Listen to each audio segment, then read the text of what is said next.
嘿，大家好，我是 Ason。那今天呢是實況主挑戰週的沒有對，那這天是實況主挑戰週的完結後的第一天。對，那不知道大家覺得怎樣？其實那個實況主挑戰週啊，我覺得整體來說啊，那個數據是挺好的，就是比起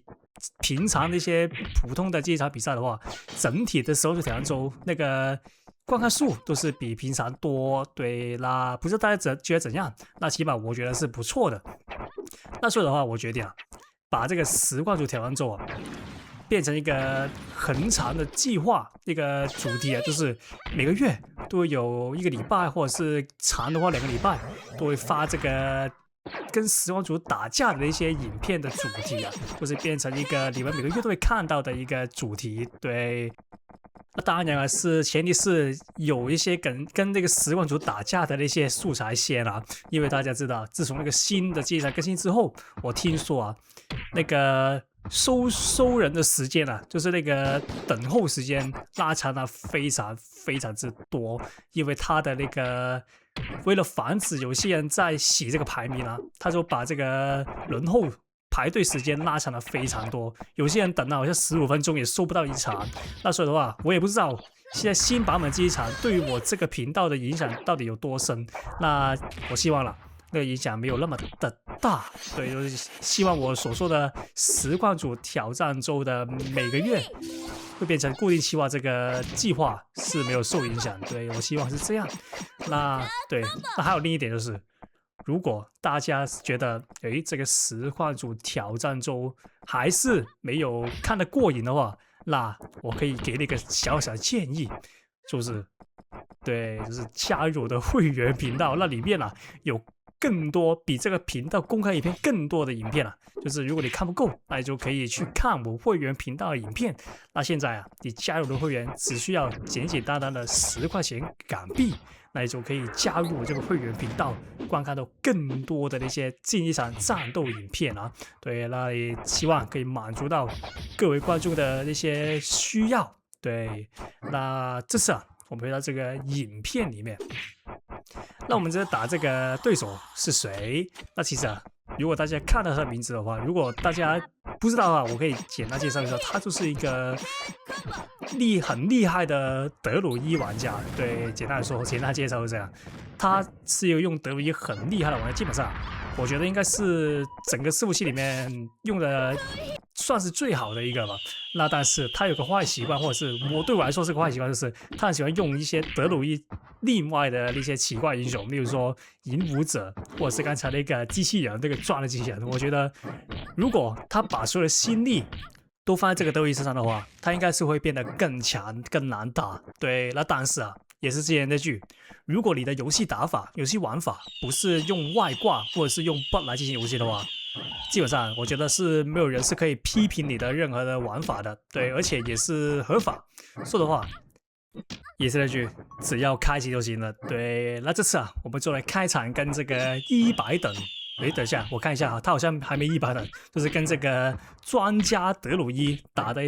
一場比賽。對，那其實啊，你這邊可以看到他已經把我抓起來連擊了。那這個德魯伊啊，他的那些連擊就看起來很複雜，其實就也不算特別的複雜。那老實說，就是用這個一模式把你抓住，然後就換這個紅模式把你不停的從地下抓起來，然後連擊，就是用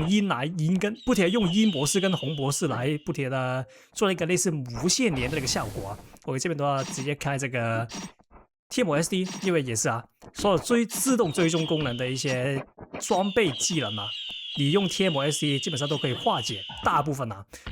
那這邊的話抓到，那直接給他消技。对，因為來到技能階段，那我們的披風很久沒有開了，我們直接把它消技就行了。但是它有這個反裝，那我們就可惜一點啊。那但是我們的頭盔還有，那這邊的話其實血量上啊，我是比較劣勢一點的。那技能上呢，其實也算是。那所以說基本上這局啊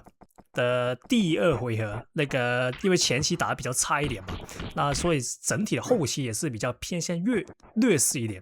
那因為什麼會變得如此的狼狽？對我來說，因為啊，也是那句，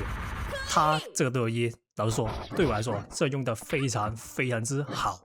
而且啊，也是非常之難打，因為它的德武一可以抓地板，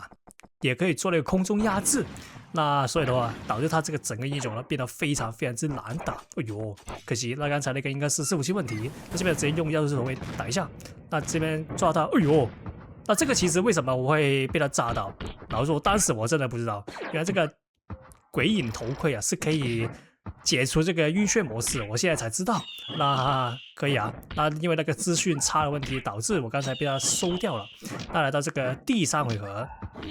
那也是一開始被他抓到。繼續來這個紅熊模式跟這個鷹模式的輪流 combo 啊。OK， 這邊的話可以，那把它按住了。那我們打這個德魯伊啊，我們如果前期真的你發現你真的打不過他，因為他那些捕抓什麼東西都非常之強，如果真的打不過他的話，那我們的做法那也是那句啊，把你的希望壓在這個技能階段了，因為也是那句基本功階段雖然是重要，但是它的佔比佔整個比賽裡面可能只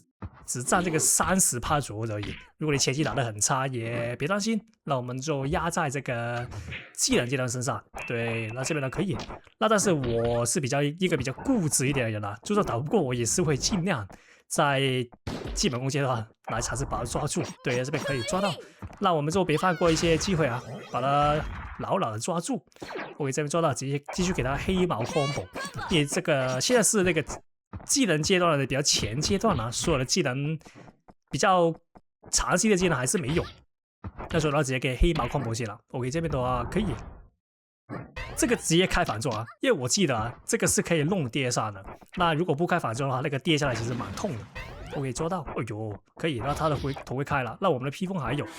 那麼哎呦，那他的披風也開了，那這邊的話我的技能應該全開了，那他好像還有1招還是2招，那但是我們透過這個超重重擊穿過那個黑幕把它抓住，那不錯不錯。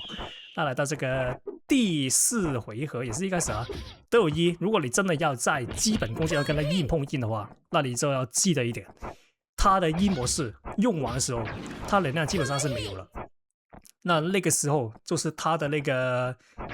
基本攻擊段的熔斷期，那你只能透過剛才那個階段來抓他，就是他的能量是完全沒有的狀態來抓他，不然的話你就基本上你是打不過他的。我這邊他很明顯又變陰了，那我們就用那個柱擋一下，沒想到那個柱真的能擋他的陰的進攻啊，那不錯不錯。那這個地圖啊，在新版機上好像已經移除了，所以的话，這個柱啊，是我們這部影片一個絕版的東西啊。對，這邊有抓到，那我們技能來了，直接開技能抓他。哎呦，那他用那個披風把我的宙斯 SD 擋掉了。那這邊的話別怕，我們的頭盔有，直接開這個九尾頭吧。那我們就別賭我的冰披風了，因為冰披風可能在這段時間是沒有的，因為冰披風這種 nerf 之後，這個 CD 變得蠻長的。OK， 這邊的話抓到，那直接把它打起來，然後，哎呦，那這邊的他是，哎呀，不錯不錯。我原本想說他急了，但原來他還有備案。好險的是我的九尾頭已經開了，所以的話他把我噴裝也是拿不到技能優勢，那我們就小心一點，把那個頭盔先撿起來。哎，可以，他失手了。那這邊的話他就把那個頭盔壓了給我。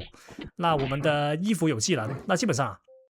他這邊已經把所有技能用完了。如果剛才那個噴裝他沒有直接把我抓死的話，那基本上他這裡跟死了是沒差別的。我這邊把他噴裝，然後給他致命一擊。